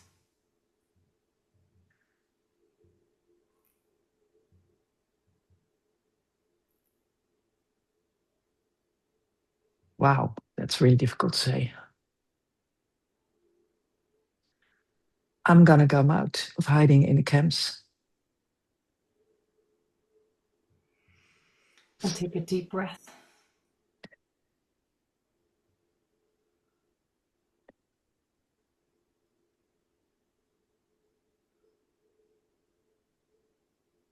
Imagine what it took for them to come out from that camp, not knowing if they stepped out, will they be killed? The myth that when you shine your brightest, are most loved, you will die suddenly. There's a terror. I will die suddenly if I receive this moment. Dare to step out and take his hand. Feel your grandparents. You can look at the family shadow and Shell Oil Company.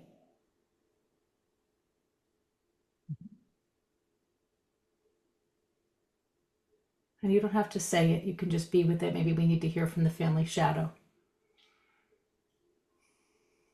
But just feel the terror that rises in that smallness, that part of you that's there in the camp with them. Family shadow, can you report? And Shell Oil Company. And thank you for those who are staying a few minutes over. Recognize the time will wrap up shortly. First, I had duality and polarity, and then it became the reality of this palpable preciousness, like I could taste the preciousness of the first. It was the beauty and cruelty,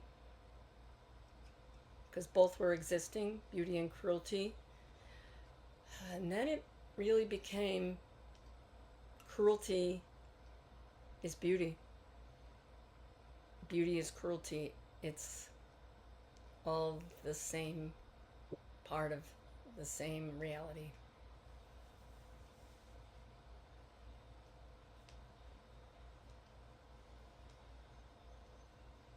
Thank you. Does Shell Oil Company want to report? The first thing that came to me was my adage, corporations are people, and I felt really like I was a big defensive force. And as the constellation has moved, I'm yearning for humanity, yearning to be connected to humanity. And I feel when the land spoke, I really felt the darkness and the destruction and the cause. And I also hear in what reps have said, what people have said, that I'm connected to that yearning for humanity, finding a way to that.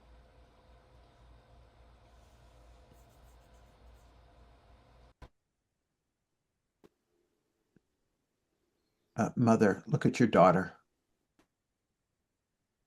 wanting so much to come out of hiding, to come out from your shadow, and hurt. How painful it is, how hard it is for her to leave you in the darkness, to step into her light. You don't have to speak, but just look at her and feel. Every mother's dilemma is that they are a daughter and a mother. And this loyalty to stay small, stay hidden, it's generations and generations deep. And here's your daughter trying to find the courage within her to say, I'm coming out of hiding. And Father, also look at your daughter wanting to come out of hiding, wanting to find the courage within her to be her right size and not shrink herself out of a loyalty to the family shadow and to the darkness, and to be able to surrender that dragon is coming for everyone. And our only defense against death is to live. And just, you don't have to speak, but give her the strength of your immense power to find the courage to fulfill her intention.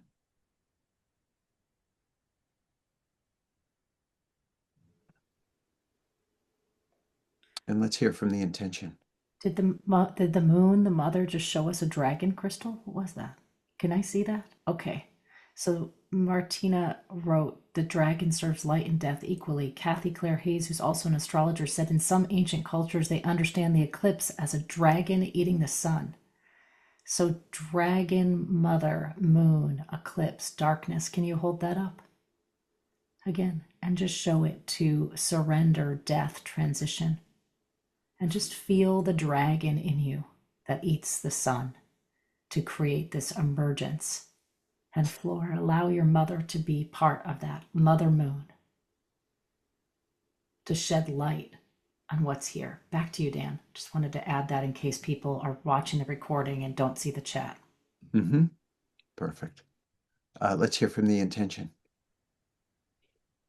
Yes, throughout I felt a very strong pulsing in my whole body, and of the warmth of the sun on my back. It was like nourishing me, and a very strong connection with the earth. I have my bare feet on the earth, and I can feel such a strong vibration of the earth, and me, like the connection there. It's like one and the same.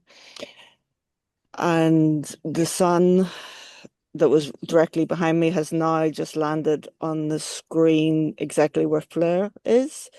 So it's just the rays are on my computer screen are just right on her screen, just to say that. And my attention has moved from largely being with the Leo child and then to include the Aquarian collective to the sunlight on the square on the screen that Fleur is in.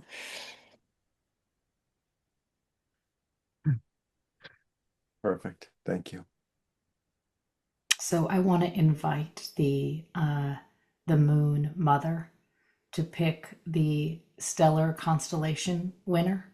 So Moon Mother, you can look at the chat screen and just find the one who gets that stellar constellation with Stephanie Galing as we complete the constellation.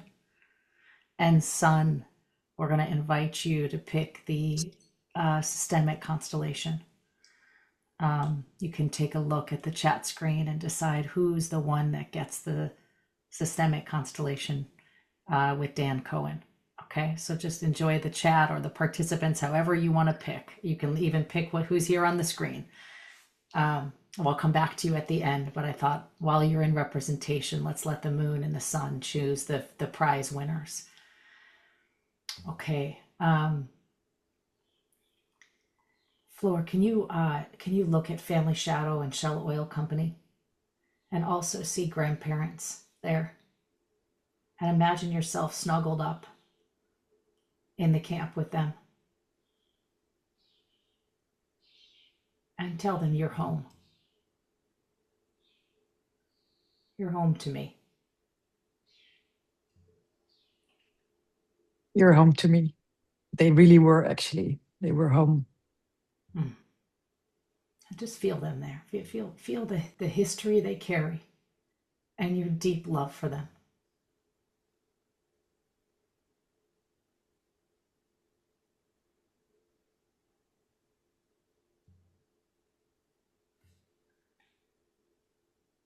And tell them I was born in Holland. I was born in Holland.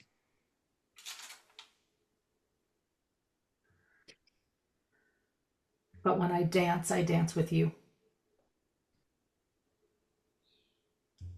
And I dance with you. Between the light and the dark. Between the light and the dark. And I've devoted my body work to you. And I devoted my body work to you. And to the land you stand on. And to the land you stand on. And it's time people can find me. And it's time people can find me. All of me. All of me. Right where I stand right now. Right where I stand right now. And so as you breathe, kind of sitting on that couch with them, where do your eyes go? Who do you need to join? Whose hand can you take? I keep canning back to the land, actually. Okay, look at the land and say, can I take your hand? Can I take your hand? And can I peel the story of the fall from Eden off our bodies?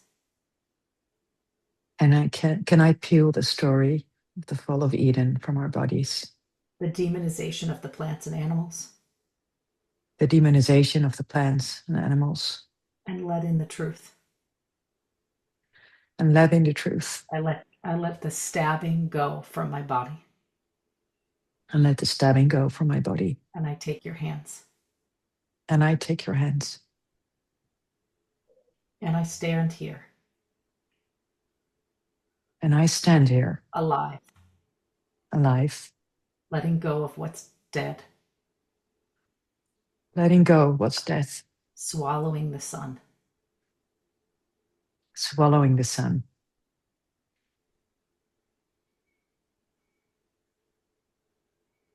Dan, anything you want to add?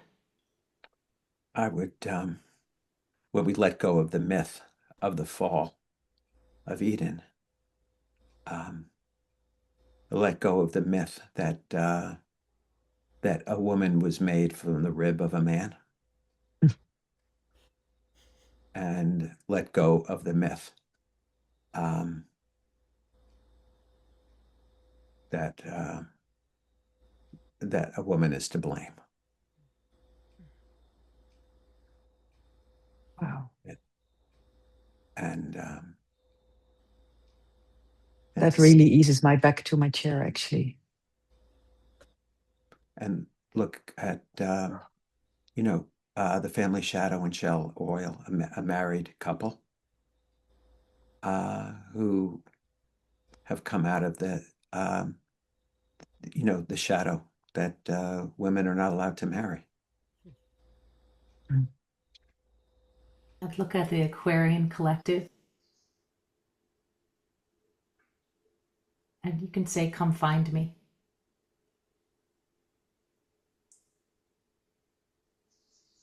Come to me. I'm here right now. Just let your Aquarian collective find you, Flor. It's time to be seen. It's time to come out of the camps. It's time to be known. And as you rise, as you step out of the camp, so does the entire constellation. It's not to leave them behind. It's to alchemize the story. It's to swallow the sun. They all come with you when you're seen. They all alchemize in your body in the ley lines of your liquid light as it travels through your veins.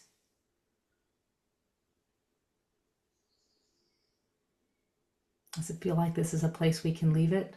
I think so. We just have to hear who the prize winners are. Okay. Thank you all so much. Thank you from the bottom of my heart. Thanks. Let's release the representations. Change your screen names back. And for those who are working with your tabletop constellation, sometimes it's good to let it stay here and be out under the solstice energy. And you might add water to it. You might add a fire to it. You might work with it in ritual. And then, begin to release the objects once you feel like the movement is complete. Continue to build with it. We will send a follow-up email that has a link for more ways that you can learn about working with object constellations. I think I have a free recording I could add in that follow-up email where you can play with it more, but I think you get the sense of how to have these things talk to each other and travel together. Who are the prize winners? Thank you, Flor, for your vulnerability and your willingness. So good to be with you again. Thank you so much. Thanks for allowing me the space. Yes. Okay, Mother Moon. Who did you choose for the stellar constellation with Stephanie Galing? I chose Gigi Austin. She has left the chat. Okay. Yeah. Okay, thank you so much. Thank you. That's beautiful. She said she had to go to a memorial service. So we will follow up with her. She actually wrote something quite beautiful.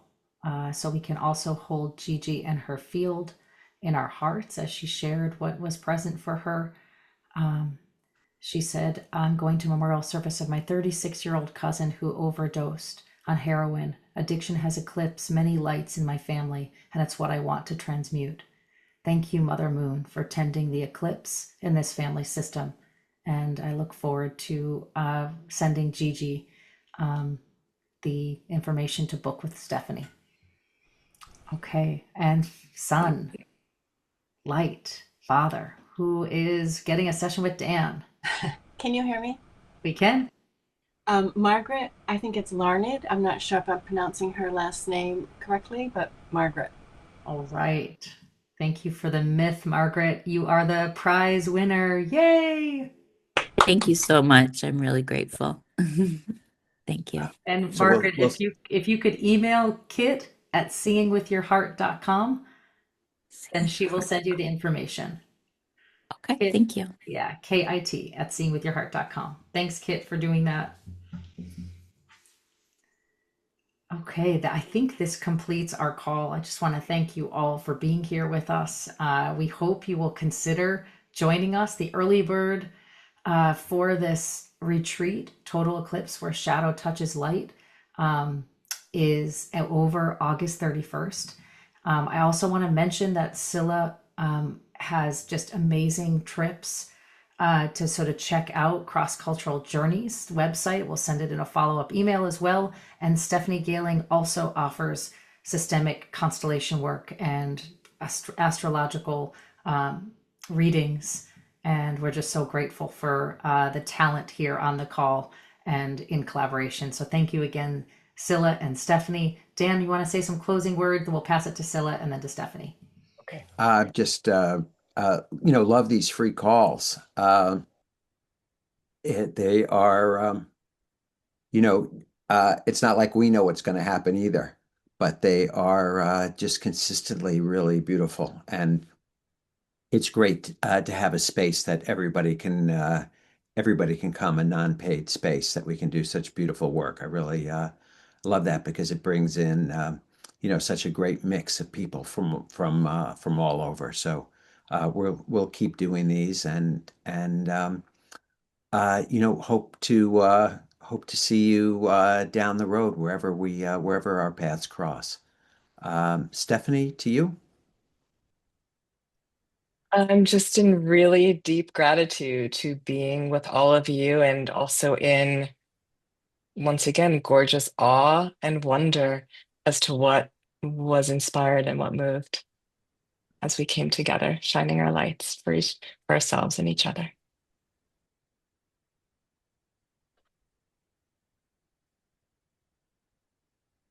Do you want me to go? And Scylla, to you. Thank you. Yes, I want to thank everybody too. That was incredibly powerful. Thanks to everybody on the call and to Stephanie and Emily and Dan for co-hosting this with me. I just wanted to mention that the price for this tour, as Emily said, the early bird ends August 31st. What we ask at when you're booking is $500 per person, but then we have payment plans. Right now it's set to a series of payments. But if you need to pay over time, it's totally available to do that. So you can contact me if you book and then you wanted to set something up where you pay over time. That's totally doable because I know that cost can be an issue, of course. So just know that that's available to you, particularly in this group. Let's just say it that way too. Thank you. Thanks, everyone. Take really good care. Happy solstice. See y'all soon. Happy solstice, everyone. Stoke that light. Safe travels, everyone.